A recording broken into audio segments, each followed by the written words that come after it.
Siapa sih yang tidak kenal Raja Ampat? Yang secara awam orang ngelihatnya seindah itu, yang orang kenalnya area pariwisata, masih tetap ada upaya penambangan di sana. Padahal di aturannya udah jelas nggak boleh ada penambangan. Bahlil Lahadalia disambut protes dan pembentangan spanduk Save Raja Ampat oleh aktivis di Bandara Udara Domine Edward Osok di Sorong, Papua Barat Daya. Seperti kamu, kami juga sangat marah melihat bagaimana tempat yang mendapat julukan sebagai surga terakhir sedang dihancurkan hanya demi keuntungan sesaat dan kepentingan golongan tertentu.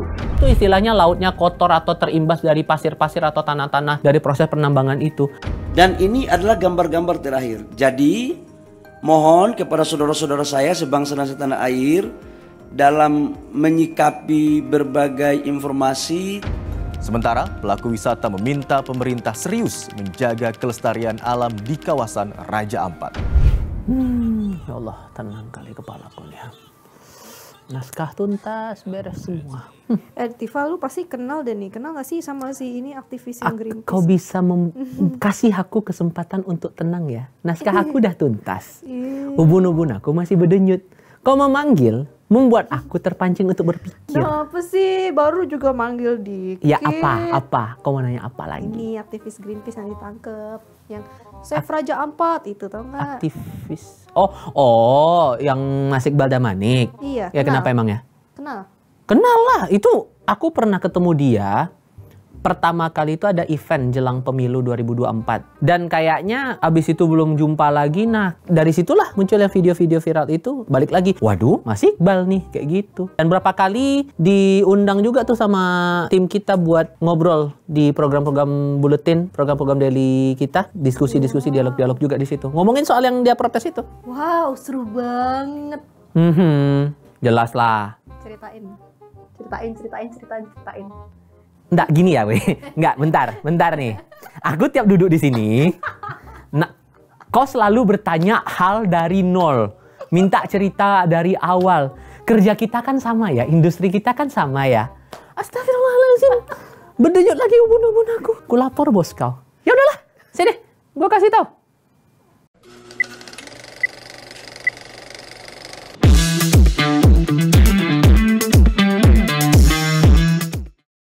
Video yang kau lihat tadi itu lanjutan cerita dari heboh-heboh di media sosial tagar Save Raja Ampat. Waktu itu tulisannya Save Raja Ampat, Papua bukan tanah kosong. Nah, mulai dari situ maraklah banyak orang membuat story atau feeds di media sosial, utamanya kan kalau aku aktifnya di Instagram kan, dan itu makin ramai orang-orang bilang Save Raja Ampat, Save Raja Ampat. Itu mulai dari sana. Cerita berlanjut saat ada event di Jakarta. Waktu itu eventnya dihadiri langsung sama Wakil Menteri Luar Negeri, Pak Arif Hafasugro-Seno. Nah, eventnya itu namanya, bentar aku buka catatan aku. Itu Indonesia Critical Minerals Conference and Expo. Itu lokasinya di sebuah hotel mewah di Jakarta. Nah, di sana dia lagi paparan tuh, lagi menyampaikan statement di hadapan para narasumber, para tamu undangan yang ada di sana. Tiba-tiba ada 3 aktivis Greenpeace tambah 1 perempuan asal Papua berorasi di tengah-tengah dia si Wamenlu ini lagi menyampaikan statement. Orasi meminta untuk di-stop upaya hilirisasi atau penambangan nikel di kawasan Raja Ampat. Sampai bawa spanduk, persis kayak yang kau lihat tadi itu videonya. Sampai bawa spanduk kan dia. Ada alat peraga di situ. Semangatnya adalah minta di-stop, hentikan upaya penambangan nikel di Raja Ampat itu tadi. Di tengah-tengah itu mereka orasi, kan keganggu si Wamenlu ini saat berorasi itu. Akhirnya dibawa lah sama petugas keamanan setempat, diamani, ditangkap buat memastikan area saat itu, karena acara masih berjalan, tetap bisa kondusif lagi lingkungannya. Kondisi dari diskusi itu. Awal mulanya kan peristiwa dari sana. Jadi akar masalah sampai mereka melakukan aksi itu gara-gara apa? Jadi Greenpeace ini mengutarakan keresahan mereka karena penambangan nikel yang berlangsung di Raja Ampat itu masuk teritorinya di Papua Barat Daya. Itu kan Kabupaten Raja Ampat, Papua Barat Daya. Ada keresahan penambangan yang ada di sana memicu kerusakan lingkungan. Nah, analisisnya Greenpeace waktu itu ada penambangan nikel di 3 pulau. 3 pulaunya itu ada ada di Pulau Gak, terus ada Pulau Kawe, sama Pulau Manuran. Dan area yang dipakai untuk penambangan itu hitungannya 500 hektar. Dan itu mengganggu, membabat habis area hutan sama vegetasi-vegetasi alam khas yang ada di Raja Ampat itu. Nah, itu yang menjadi dasar kekhawatiran mereka. Penambangan mengganggu ekosistem yang ada di sana. Dan kau paham kan, area Raja Ampat ini area wisata. Lingkungannya bagus. Kau tengoklah di foto-foto IG orang-orang kalau datang ke Raja Ampat. Bersih, lingkungan bagus, langitnya cerah, lautnya bagus ya enggak? Bagus semua, cantik semua. Nah, ada kekhawatiran di sana. Kalau kemudian itu tetap dilanjutkan, selain karena hutannya dibabat untuk penambangan itu, limpasan tanah yang ada di area yang terbabat itu, ibaratnya gini bahasa gampangnya, pasir-pasir yang ada di pulau itu yang terimbas dari upaya penambangan itu kan turun ke laut tuh. Laut yang udah secantik itu jadi keruh, jadi kotor, ngerusak terumbu karang ada di sana, ekosistem lautnya juga ikutan terganggu. Itu yang dikhawatirkan sama teman-teman Greenpeace itu, dan dari sanalah kemudian kekhawatiran mereka muncul, orasinya dilancarkan. Dan itu pun akhirnya menjadi narasi yang makin kuat muncul di media sosial. Apapun lah platformnya itu disuarakan, sampai tagar Save Raja Ampat sempat jadi trending juga beberapa kali di media sosial. 3 pulau tadi ku bilang kan, ada Pulau Gak, ada Pulau Kawe, ada Pulau Manuran. Nah, pulau-pulau kecil lainnya pun kalau menurut Greenpeace ini ada kekhawatiran juga bakal ikut ngefek, akan ikut terancam kondisinya, lingkungan keaslian alamnya bakal ikut terganggu. Ada 2 pulau, 2 pulaunya itu pulau apa ya? Pulau Batang Pele dan sama Pulau Manyaifun. Nah, 2 pulau itu posisinya sebelahan sama area yang dijadikan lokasi penambangan. Jaraknya itu berapa ya? Kurang lebih 30 kilo dari gugusan area Piainemo, area yang jadi wilayah wisatanya Raja Ampat di sana. Dan itu dianggap sangat berbahaya untuk lingkungan sekitar. Semata karena lingkungan. Itu yang jadi kekhawatiran, makanya mereka berorasi saat itu. Pulau Piainemo itu yang terkenal, yang kalau misal lo searching Raja Ampat pasti keluar yang ada yang visual yang cantik yang aku bilang tadi itu. Itu bener ya? Iya. Bagian dari situ. Itu yang dikhawatirkan sama teman-teman Greenpeace. Gila, gue kayak mau lihat fotonya aja gue udah pengen banget ke situ ya. Apalagi aku belum pernah ke Raja Ampat, pengen gitu loh. Kenapa mereka menambang Raja Ampat? Kenapa? Bukannya udah ada aturannya secara hukum? Sebenarnya gini kalau aturan udah ada. Nah, area yang jadi tempat penambangan di Raja Ampat itu masuk satu di antara total 520.000 hektar tambang nikel yang tercatat di seluruh Indonesia. Itu catatan pemerintah. Dan kebanyakan itu area tambangnya ada di wilayah Indonesia Tengah sama Indonesia Timur. Kalau di Indonesia Tengah itu ada di kawasan Sulawesi Selatan ada, Sulawesi Tenggara ada, Sulawesi Tengah ada. Kalau di timur itu ada Maluku Utara sama Papua, termasuklah yang di Raja Ampat itu tadi. Maluku tuh ada di Pulau Obi, seingat aku ya, di Pulau Obi, ada di Pulau Gak yang ku bilang tadi, itu masuk dalam kawasan di Pulau Papua, persisnya di kawasan Papua Barat Daya. Pulau Gak ini ada potensi alam yang benar-benar besar, nggak cuma nikel, tapi ekowisata, terus area hutan tropis. Jadi betul-betul alamnya itu tuh seindah itu, Wak. Ya kau paham lah kan, dengan foto-foto itu aja sangat tergambar bahwa kekayaan alamnya udah sebanyak itu, keanekaragaman hayatinya udah sebanyak itu. Dari sana ada kekhawatiran yang tadi ku bilang, plus sudah ada penelusuran juga sebetulnya dari Harian Kompas waktu itu, ekspedisi tahun 2021, ekspedisi Tanah Papua tahun 2021 dilakukan oleh teman-teman Harian Kompas. Di saat itu mereka menemukan posisinya persis di area Raja Ampat, persis di Pulau Gak juga ada indikasi kerusakan lingkungan dari aksi ataupun upaya penambangan nikel yang ada di situ. Efeknya tuh dipandang cukup beragam lah. Jadi ada sudah ada indikasi sejak lama sebetulnya, terutama teman-teman Harian Kompas sudah mencatat itu sejak lama. Siapa yang memegang hak dari izin usaha pertambangannya itu? PT-nya namanya PT Gak Nikel. PT Gak Nikel ini setelah aku telusuri itu bagian dari anak usahanya PT Aneka Tambang Antam. Nah, itu kan Antam BUMN ya, Badan Usaha Milik Negara. Walaupun secara kepemilikannya 25%, 75%-nya itu milik perusahaan Australia, namanya itu Asia Pacific Nickel, itu namanya. Nah, 75% mereka yang punya, perusahaan Australia, 25%-nya punya Antam. Dan prosesnya itu disebut sudah lama, proses untuk eksplorasi tambang sampai akhirnya mereka bisa produksi nikel di Pulau Gak itu udah dari tahun 80-an, bahkan tahun 98 mereka udah ngantongin izin buat eksplorasi. Izin eksplorasi dulu tahun 98 tuh. Baru lanjut mereka bisa produksinya di tahun 2017. Udah dapat izin tuh, mereka akhirnya bisa nambang nikel di situ. Luas areanya itu 13 ribuan hektar. Dan itu izin tahu sampai kapan kira-kira menurut kau? 2030? Lebih lama lagi. Serius. Serius. Berapa lama kira-kira? 2040. Ku tambah 7, 2047. Jadi saat mereka udah dapat izin buat produksi itu, sampai 2047 mereka bisa eksplorasi dan produksi hasil nikel dari penambangan yang sudah mereka lakukan. Artinya perusahaan ini dapat konsesi 2 kali lipat lebih gede dari luas seluruh daratan pulau yang ada di tempat mereka eksplor itu. Itu baru masalah dasarnya mereka sampai dapat izin tambang di sana. Secara aturannya itu kalau udah kuulik-ulik, sebetulnya kan udah ada secara jelas dan terang benderang menurut aku diatur dalam Undang-Undang PWP 3K. Undang-Undang PWP 3K itu penjabarannya pengelolaan wilayah pesisir dan pulau-pulau kecil. Nah, di situ sesungguhnya kalau kita lihat lagi di pasalnya sudah ada arahan bahwa pulau-pulau kecil itu hanya bisa dipakai untuk konservasi. Diklat itu pendidikan dan pelatihan, penelitian dan pengembangan alias litbang, budidaya laut, pariwisata, usaha perikanan dan kelautan, plus industri perikanan, ditambah lagi ada pertanian organik juga diatur di situ, peternakan, pertahanan dan keamanan negara. Nggak ada kan pertambangan di situ? Malah pertambangan di bagian larangannya, pasal yang mengatur larangan untuk melakukan kegiatan yang ada di pulau-pulau kecil. Di situ dijelasin bahwa dilarang secara langsung atau tidak langsung melakukan penambangan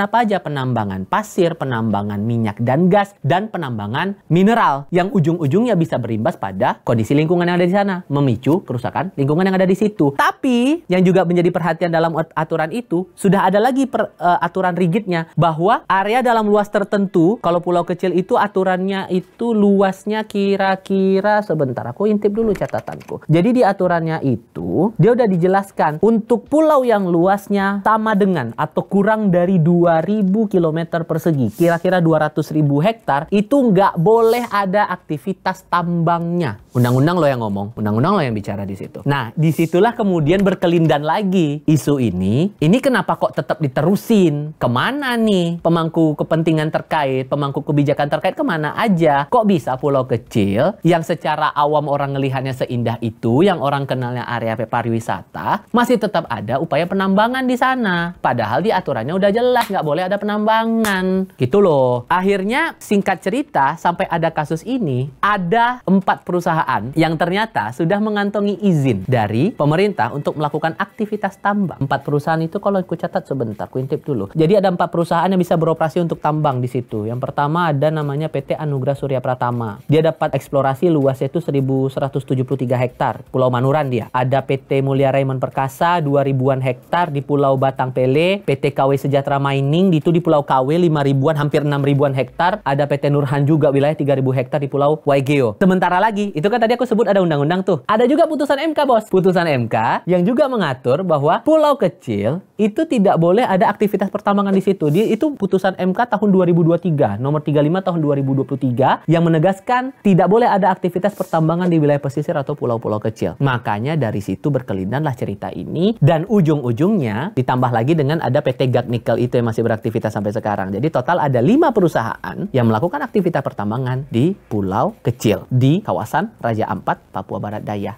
Kayak gitu kira-kira. Berarti kan Pulau Gak itu termasuknya pulau kecil kan? Iya, jatuhnya pulau kecil. Kenapa ditambang? Lagian kan Raja Ampat kan terkenal sebagai destinasi pariwisata Indonesia. Itu dia yang berkali-kali kita bahas. Orang luar negeri kan pasti ngeliat Raja Ampat, Indonesia kayak, wow, itu Raja Ampat jadi salah satu destinasi. Dan Pak, turis-turis mancanegara kebanyakan kan juga pada main ke sana toh. Nggak cuma Bali tapi juga ke sana. Betul. Nah, bukannya kalau ada pertambangan gitu akan merusak ekosistem lautnya?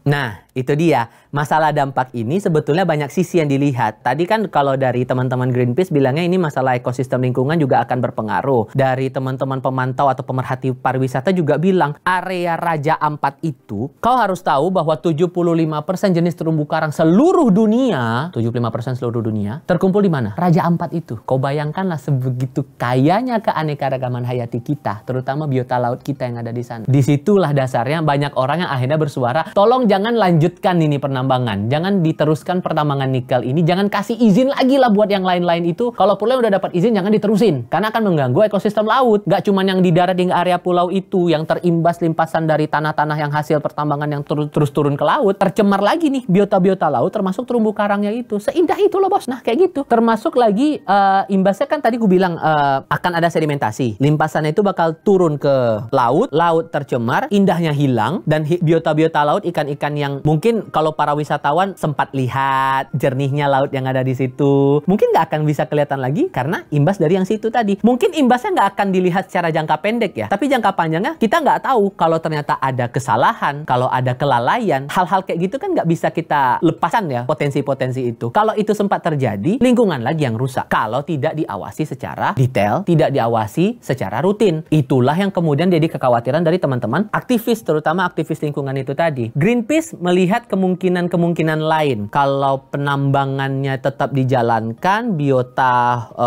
tanaman, tumbuhan-tumbuhan endemik yang ada di situ juga bakal hilang, vegetasi khas yang ada di sana juga bakal rusak, bahkan hilang sama sekali. Ada kontaminasi juga yang berkemungkinan bakal terjadi. Karena kan ini mineral ya, diambil dari dalam tanah. Saat itu kan jenisnya logam ya. Kalau itu terkontaminasi dengan makhluk hidup yang lain yang ada di sana, itu mengganggu biota-biota makhluk hidup yang ada di situ. Tumbuhan juga bakal rusak, logam-logam berat jumlahnya yang bakal meningkat lagi. Kalau itu tidak dikelola dengan serius, lagi-lagi kan makhluk hidup yang ada di sekitarnya juga akan menanggung deritanya, menanggung sisi negatifnya. Itu yang kemudian disuarakan oleh teman-teman. Butterfly effect lah ibaratnya. Kalau dilihat sekarang, kayak tadi aku bilang, skalanya mungkin kecil, nggak kelihatan sekarang. Mungkin belum sampai kena ke area yang lebih luas. Kabupaten Raja Ampat kena, mungkin nggak akan belum kelihatan sekarang. Tapi kalau itu nggak dikelola secara serius, ya bukan tidak mungkin akan kena di pulau-pulau lain. Keindahannya bakal hilang, keanekaragaman hayati kita bakal rusak. Apalagi mau kita banggakan dari Raja Ampat kalau itu nggak dirawat dengan maksimal, kan kayak gitu ceritanya. Termasuk juga dalam ekspedisi dari teman-teman Harian Kompas itu, ekspedisi Tanah Papua itu di tahun 2021, udah sempat wawancara, udah sempat diskusi juga sama dua peneliti, dua akademisi di dua bidang berbeda. Ada guru besar logam berat, terus ada pakar kimia, dan datangnya semua dari Universitas Patimura. Si yang satu namanya Ilham Marasabesi, dia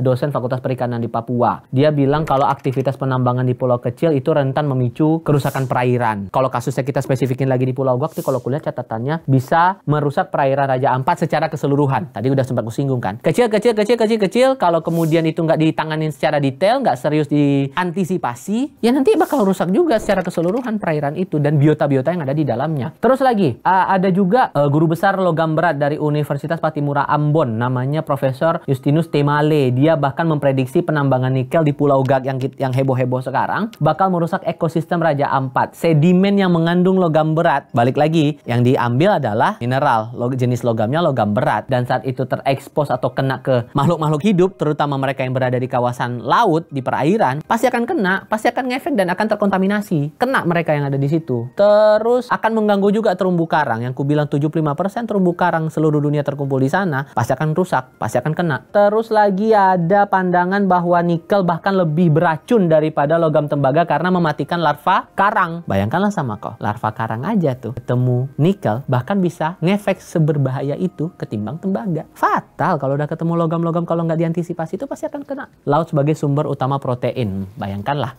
kalau udah kena kontaminasi logam berat, ditangkap sama warga sekitar, dijadikan konsumsi buat mereka, itu yang dikhawatirkan. Saat masuk logam berat dari yang mereka makan itu tuh, biota-biota laut yang di sana, ikan lah kita ambil. Ikan yang biasa mereka konsumsi, terpapar dengan zat-zat berbahaya yang dari hasil penambangan itu, dimakan sama mereka, pas masuk ke dalam tubuh, efeknya apa? Ganggu kesehatan lagi. Dan bukan tidak mungkin, gangguan kesehatannya skalanya skala berat. Tertangani atau enggak? Nah, kita nggak tahu. Apalagi kan areanya area daerah yang di area kepulauan begitu. Aksesibilitas kita nggak bisa nutup mata lah. Aksesibilitas kesehatannya di sana juga beda lah dengan kawasan perkotaan. Mau memastikan kesehatan warga kayak gimana? Menjamin itu ikan-ikan tetap sehat, tetap baik kondisinya, biota-biota laut di sana tetap dalam kondisi yang kondusif, stabil secara kesehatannya mereka. Yakin kayak gitu. Padahal kan warga Papua itu kan dia makanannya salah satu utamanya dari laut kan. Karena mereka tinggal di area pesisir. Nah itu. Wajar mereka begitu. Bayangin kalau misalnya ikannya jadi teracun.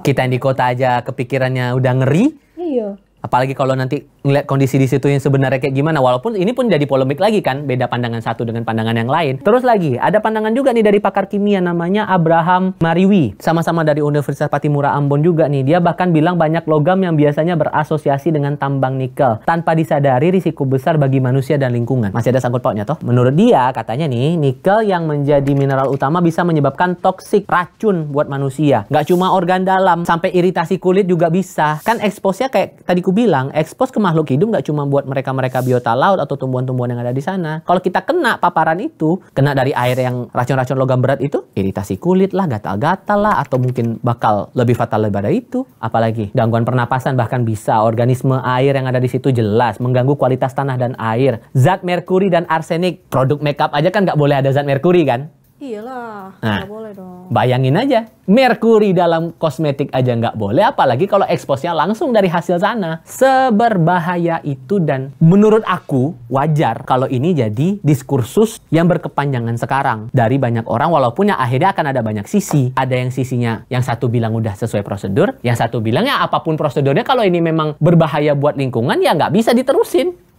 Nah, pemerintah tuh kan udah nyabut IUP-nya 4 perusahaan Iya, tambang itu di Papua. belum lama ini. Nah, tapi kan ada satu, yaitu yang PT Gak Nikel tadi yang lu sebut, yang itu tidak dicabut. Iya. Jadi, pertanyaan gue, kenapa nggak dicabut? Itu tetap jalan, cuman diberhentikan sementara toh. Aha. Nah, itu pertanyaannya satu. Kedua, Oh, banyak pertanyaan kau ya. sabar. Mentang-mentang aku ada di sini, kau manfaatkan aku. Memang betul-betul anak nih. Kedua, Ah. katanya nih, gue sempet baca, warga di sana tuh menolak pemerintah untuk menutup perusahaan tambang nikel. Katanya karena itu berpengaruh dengan kehidupan mereka dan segala macam. Itu gimana tuh? Aku persis di momen penjelasan pemerintah itu ada di konferensi pers yang berlangsung waktu itu di kantor presiden, masih di kompleks Istana Kepresidenan. Waktu itu yang hadir Menteri SDM, terus ada Menteri Lingkungan Hidup, ada Menteri Kehutanan juga, barengan sama Menteri Sekretaris Negara dan Sekretaris Kabinet. Yang poinnya adalah, betul yang kata kau, 4 dari 5 izin usaha pertambangan yang dipegang oleh perusahaan itu, berarti kan 4 perusahaan kan, 4 perusahaan dicabut izin usahanya di sana. Terkecuali buat PT Gak Nikel ini. Alasannya apa? Dari penjelasan yang disampaikan oleh Menteri SDM waktu itu, Bahlil Lahadalia, aku menangkap ada beberapa poin. Pertama, perusahaan ini, PT Gak Nikel ini sudah mengantongi RKAB. RKAB itu adalah rencana kerja dan anggaran biaya. Mereka sudah mengantongi itu. Intinya mereka sudah punya plan untuk melakukan kegiatan apa saja dan budgetnya apa aja yang dikeluarin untuk melakukan pertambangan itu. Itu satu. Dan yang kedua, Bahlil juga bilang bahwa PT Gak Nikel ini sudah punya AMDAL, analisis dampak lingkungan dari aktivitas pertambangan yang mereka lakukan di Pulau Gak itu. Dan yang ketiga, ini merujuk dari hasil pantauan dari teman-teman Kementerian ESDM, termasuk menteri yang datang langsung ke Raja Ampat. Dia saat itu juga menunjukkan visual. Ini kayak membandingkan antara yang viral di medsos sama hasil pantauan dia di lapangan bersama dengan teman-teman Kementerian ESDM. Udah koordinasi juga katanya dengan pemerintah daerah setempat, baik itu di tingkat provinsi Papua Barat Daya maupun juga di Pemkab Raja Ampat. Yang intinya tidak ada kerusakan lingkungan seperti yang selama ini dibagikan lewat media sosial. Jadi foto-foto, video-video itu sampai di konferensi pers waktu itu pun dipampangin semua, dipresentasiin semuanya. Jadi ada narasi yang salah yang menyebutkan bahwa efeknya pulau di Raja Ampat itu jadi hilang area hijaunya, pohonnya terkikis semua dan lain-lain. Itu ditepis semuanya sama Menteri SDM dan pemerintah. Jadi disebut itu tidak ada sama sekali. Bahkan Bahlil bilang dalam aktivitas pertambangan di sana sudah merujuk pada analisis dampak lingkungannya itu tadi. Jadi efek dari penambangan nggak nyampe ke area laut di sekitarnya. Nggak ada tuh istilahnya lautnya kotor atau terimbas dari pasir-pasir atau tanah-tanah dari proses penambangan itu. Dan ini adalah gambar-gambar terakhir. Jadi mohon kepada saudara-saudara saya sebangsa dan setanah air, dalam menyikapi berbagai informasi, tolong kita juga harus hati-hati.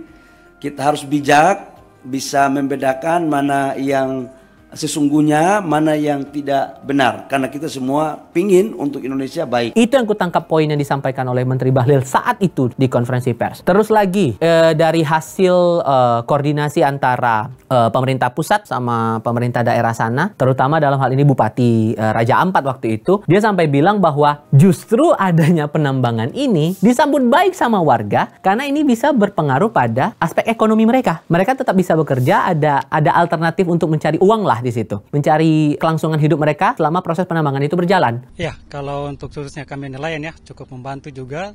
Terkadang dari PT Gak Nikel juga memberikan kami alat tangkap, kemudian mereka juga memberikan kita mengambil kita punya hasil tangkapan juga diambil langsung oleh PT Gag Nikel. Jadi kita tidak perlu pergi jual-jual di terlalu jauh lagi sampai kita. Sebelum lahir itu perusahaan sudah ada di Pulau Gag sampai sekarang.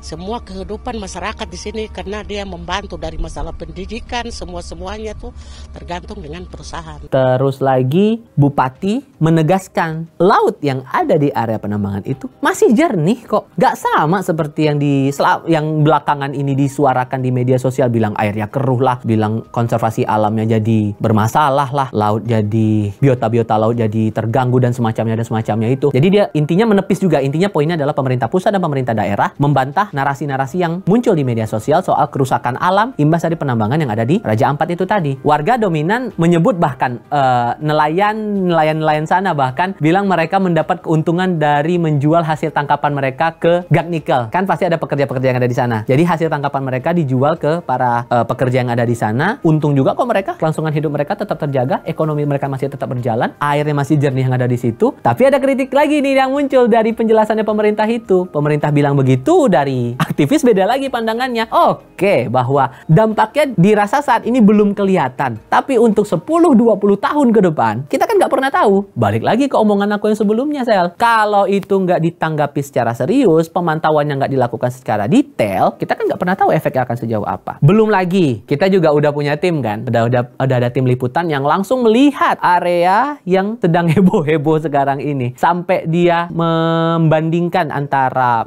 foto Greenpeace dengan realita yang dia munculkan saat melakukan peliputan di sana. Dan ternyata kalau dari hasil pantauan tim kita lebih mendekati kondisi yang disampaikan atau yang dibagikan sama teman-teman Greenpeace ketimbang penjelasan pemerintah. Nah, ini kan jadi beda pandangan lagi nih. Perspektif mana yang bisa kita pegang buat kita-kita yang jauh. Ini kan posisi kita jauh ya, di area yang nggak masuk di kawasan Papua. Papua kan jauh ya, kita lagi di Jakarta nih posisinya. Mana yang kita bisa pegang nih omongannya nih? Antara posisinya pemangku kepentingan terkait atau dari kacamatanya aktivis ataupun juga pemerhati lingkungan. Ini beda posisinya. Nah, ini yang jadi PR, pisau bermata dua. Masalah informasi lagi, keterbukaan informasi publik, penjelasannya kayak gimana, analisisnya kayak apa. Itu lagi yang jadi PR. Dan sekali lagi, ngukurnya itu nggak bisa dalam 1, 2, 3, 4 tahun, 10-20 tahun ke depan. Efeknya apakah akan semasif yang dikhawatirkan atau justru sama seperti pandangannya pemerintah bahwa ya nggak akan sefatal itu, wong mereka punya amdalnya kok. Ini khusus kita bicara yang Gag Nikel yang nggak dicabut IUP-nya ya, yang sama pemerintah sesuai dengan yang diumumkan waktu itu. Tapi lagi ada kekhawatiran lain. Kalau tadi kan udah kujelaskan masalah efek lingkungannya. Ini efek pariwisatanya juga dikhawatirkan. Ada